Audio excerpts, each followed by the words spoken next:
तो दोस्तों stock market में आज फिर से गिरावट देखने को मिल रही है। दो तीन रीजन है बड़े जिसकी वजह से आज गिरावट देखने को मिल रही है। आज जो गिरावट है वो थोड़ी ब्रॉडर गिरावट आपको देखने को मिलेगी।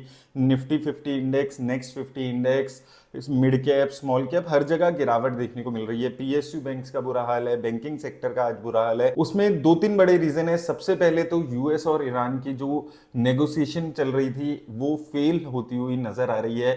कल मैंने आपको बताया था कि यूएस ने ईरान को कुछ नेगोशिएशंस के लिए कुछ अपने प्रपोजल भेजे थे, उस पर रिप्लाई ईरान ने कल किया था और उस रिप्लाई को यूएस ने रिजेक्ट कर दिया है। और ये ट्रंप का ट्वीट आया था जिसमें उन्होंने जो ये इन्होंने अपना प्रपोजल दिया था उसको रिजेक्ट टाइप कर दिया है। ये एक बड़ा रीजन है कि मार्केट में नेगेटिविटी देखने को मिल रही है। इसके साथ कल पीएम मोदी ने अनाउंस किया, कुछ रिक्वेस्ट की नेशन को, जिसमें दो तीन बड़ी चीजें आ रही थी। पेट्रोल और डीजल को सेव करने की बात की, यानी कि अब धीरे धीरे ये जो वॉर, प्रोलॉन्ग्ड वॉर है, जो स्ट्रेट ऑफ हॉर्मुज बंद हो रहा है, उसका इम्पैक्ट इंडियन इकोनॉमी पे भी नजर आने लगा है। ये इंडिकेशन कल मिलते हुए नजर आए। उन्होंने अपील की है नेशन को कि पेट्रोल और डीजल को सेव करिए, ईवी गाड़ियों का इस्तेमाल कीजिए। और जैसे आपको पता है आईएनआर की हालत खराब है, तो उसको इम्प्रूव करने के लिए उन्होंने गोल्ड को कम से कम खरीदने की अगले एक साल बात की है। फॉरेन ट्रिप्स कम करने की बात की है, यहाँ लोकली ट्रेवल करने की ज़्यादा बात की है। तो ये कुछ चीज़ें हैं जो कि इंडिकेट कर रहा है कि हमारी इकोनॉमी पे भी इसका इम्पैक्ट आते हुए नजर आ रहा है। और गवर्नमेंट को अब सिटीजन्स की हेल्प चाहिए। वर्क फ्रॉम होम दोबारा से लाने की बात हो रही है, पब्लिक ट्रांसपोर्ट यूज करने की बातें हो रही है। तो वो सिचुएशन थोड़ी सी अभी डिफिकल्ट होती हुई नजर आ रही है। ये थोड़े से इंडिकेशन कल की उनकी स्पीच से मिलते हुए नजर आए हैं। तो एक चीज यहां पर क्लियर है, चाहे स्टॉक मार्केट उसमें दिखाए ना दिखाए, स्मॉल कैप में अच्छी रैली देखने को मिली है हमारे यहाँ। लेकिन जो हम हमेशा से बात कर रहे हैं कि जितनी ज्यादा ये जो ऑयल के प्राइसेस हैं वो एलिवेटेड लेवल पे रहेंगे, जितना ज्यादा ये नेगेटिविटी रहेगी उतना हमारी इकोनॉमी पे इम्पैक्ट आएगा। अब दो ढाई महीने बाद हमारी इकोनॉमी पे भी इसका इम्पैक्ट देखने को मिलने वाला है। एलपीजी के क्राइसिस ऑलरेडी यहाँ पर चल रहा है और उम्मीद की जा रही है कि शायद पेट्रोल और डीजल की जो रेट्स हैं उसको इंक्रीज किया जा सकता है। तो जितनी ये वॉर लंबी चलेगी, स्ट्रेट ऑफ हॉर्मुज जितना बंद रहेगा, उतना ज्यादा नेगेटिविटी हमारी इकोनॉमी के लिए यहाँ पर आने वाली है। हालांकि हमारी इकोनॉमी में ये नेगेटिविटी आ रही है, वहीं यूएस जिसकी एक्चुअल में वॉर चल रही है उसकी मार्केट ऑल टाइम हाई बना रही है, नए ऑल टाइम हाई बन रहे हैं। तो वहां पर पॉजिटिविटी है, लेकिन यहाँ पर एक्चुअल में नेगेटिविटी देखने को मिल रही है। उसके साथ फॉरेन इंस्टीट्यूशंस लगातार सेलिंग कर रहे हैं, नेगेटिविटी है। उस पर तो मुझे लगता है कि अब बात भी करनी बंद कर देनी चाहिए। मान लेना चाहिए कि फॉरेन इंस्टीट्यूशंस अब इन्वेस्ट नहीं करेंगे। लगातार पिछले 3-4 सालों में सेलिंग देखने को मिली है, अभी भी वो सेलिंग बरकरार है।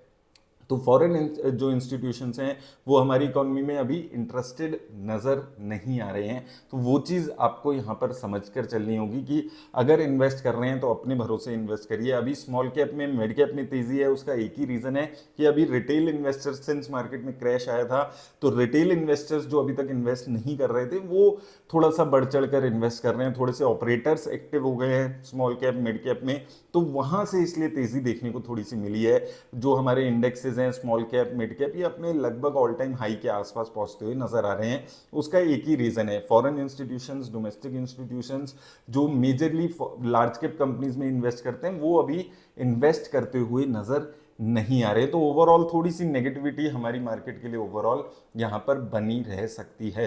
तो नीचे के लेवल्स में अभी भी 23,500 से नीचे अगर मार्केट नहीं जाती है तो नेगेटिविटी मार्केट को लेकर नहीं होगी बहुत बड़ी, लेकिन कितनी पॉजिटिविटी होगी वो कहना बहुत ज़्यादा मुश्किल होते हुए नजर आ रहा है।